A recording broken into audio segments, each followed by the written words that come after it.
বন্ধুরা এখন আমরা এসে গেছি, এক বাটি মাছ নিয়ে বসে গেছি। দেখো মা এখানে বসে গেছে। আজ আমরা ভাত না, আজ আমরা রুটি খাচ্ছি। আর তারপর রাতে এই দেখো রুটিগুলো পাতলা পাতলা রুটি আমি এখন বানালাম। আর দেখো 2টা পিস মাছ দিয়েছে, আর বাকি এখান থেকে নিবার হবে, তো নিয়ে নিব। খাই এবার শুরু করি। খাই। শাকটা ভালো ছিল, ওই খাচ্ছি শাকটা। গরমে পুরো একদম সিজে গেছে, বহুত গন্ধা দেখাচ্ছি। তা ঠিক আছে, ঘরে ঘরে কি ভালো দেখায়।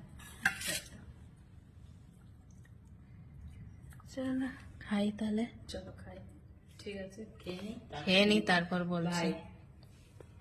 ভালো তো বনেই হবে অবশ্যই। বাই কি জন্য করবো, বাই। খেয়ে দেখি একটু। হয়তো ওরা করতো। পিঁপড়িটা আমাকে মরাবে।